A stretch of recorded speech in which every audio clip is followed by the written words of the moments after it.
Tarte à la tomate aux amandes et au miel. Pour cette recette, vous avez besoin d'une pâte sablée, 12 tomates de 60 g chacune, 2 cuillères à soupe de miel de fleur d'oranger de préférence, 60 g de poudre d'amande, 25 g de sucre, 40 g d'amandes effilées. La première chose, c'est de préchauffer le four.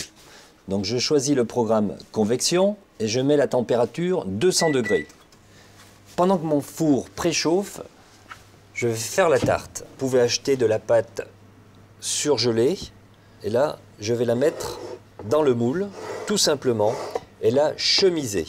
Avec les pouces, voilà, tout simplement, avec un couteau d'office, je vais enlever l'excédent de pâte. Et je vais piquer la pâte afin qu'elle ne se développe pas pendant la cuisson. Voilà, je peux enfourner ma tarte sur la grille basse et je programme 10 minutes de cuisson. Voilà. Pendant ce temps, je vais émonder les tomates. Tout simplement, faites bouillir de l'eau, ôtez le pédoncule de la tomate. Vous pouvez faire une petite incision, une petite croix qui va vous aider après à ôter la peau, à l'opposé du pédoncule. Je plonge la tomate à peu près 30 secondes dans de l'eau très très chaude.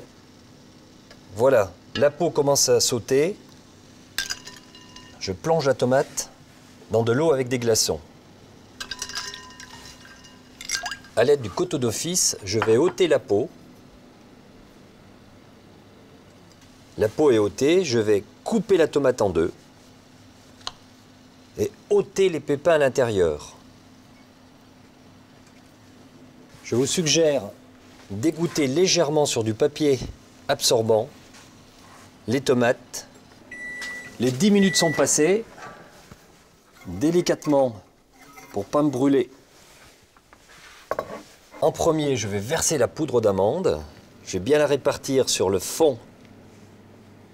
Ce qui est capital, c'est surtout de mettre côté tomate bombé à l'extérieur. Maintenant, le sucre, je répartis sur la tomate, les amandes effilées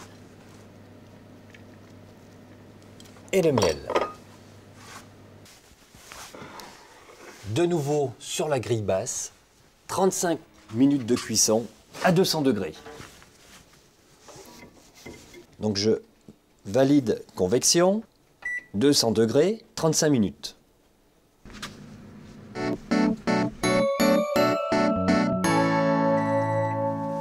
La sonnerie me rappelle que la tarte est prête.